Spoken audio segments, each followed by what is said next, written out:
महाभारत में बताया गया है कि 18 अक्षौहिणी सेना 18 दिन तक युद्ध कर रही थी, 11 कौरवों की और 7 पांडवों की ओर से। पर यह अक्षौहिणी सेना होती कितनी है? महाभारत के आदि पर्व अध्याय 2 श्लोक 19 से लेके 26 तक बताया गया है कि एक अक्षौहिणी सेना साइज में कितनी बड़ी होती है। महाभारत के अनुसार अक्षौहिणी सेना की सबसे छोटी टुकड़ी को पट्टी कहा गया है।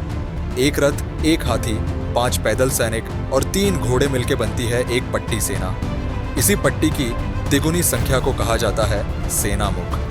3 सेनामुखों का एक गुल्म बनता है, 3 गुल्म का एक गण, 3 गण मिलकर बनती है एक वाहिनी सेना। 3 वाहिनियों को अगर हम जोड़ें तो बनता है एक पृतना, 3 पृतना से एक चूम, 3 चूम की एक अनिकिनी और ऐसी 10 अनिकिनी को मिला के बनती है एक अक्षौहिणी सेना, जिसमें टोटल रथों की संख्या 21,870, हाथियों की संख्या सेम 21,870, फुट सोल्जर 1,09,350, घोड़े 65,610। तो ऐसी 18 अक्षौहिणी सेना कुरुक्षेत्र के मैदान में एक दूसरे के सामने खड़ी थी। अब अगर हम ये आर्मी फॉर्मेशन को मॉडर्न मिलिट्री से कंपेयर करें तो ज्यादा कोई डिफरेंस नहीं है। मॉडर्न मिलिट्री फॉर्मेशन में 6 से 12 सोल्जर्स मिलके बनती है एक स्क्वाड, 3 से 4 स्क्वाड्स मिलके बनती है एक सेक्शन, 2 से ज्यादा सेक्शन मिलके बनती है एक प्लेटून, और ऐसे ही आगे जाते बनती है बटालियन, रेजिमेंट, ब्रिगेड और डिवीजन। तो ये एक बहुत ही सोचने वाली बात है कि आज के ज़माने में भी वैसी ही सेम हायरार्की फॉलो होती है जैसी महाभारत में बताई गई है।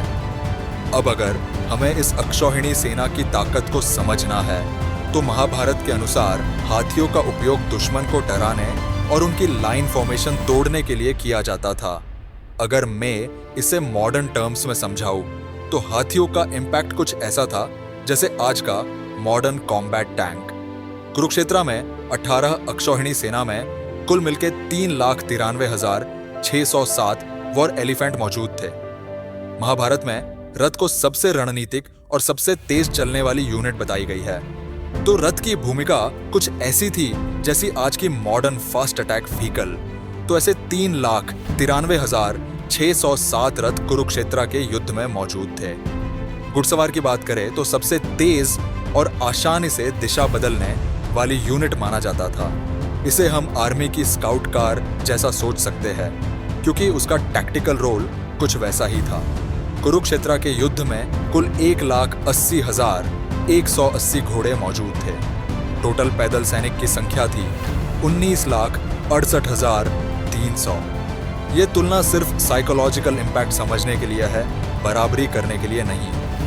महाभारत में बताई गई सेना को हम मॉडर्न मिलिट्री से कंपेयर नहीं कर सकते, पर हम उसकी ताकत को इस तरीके से समझ सकते हैं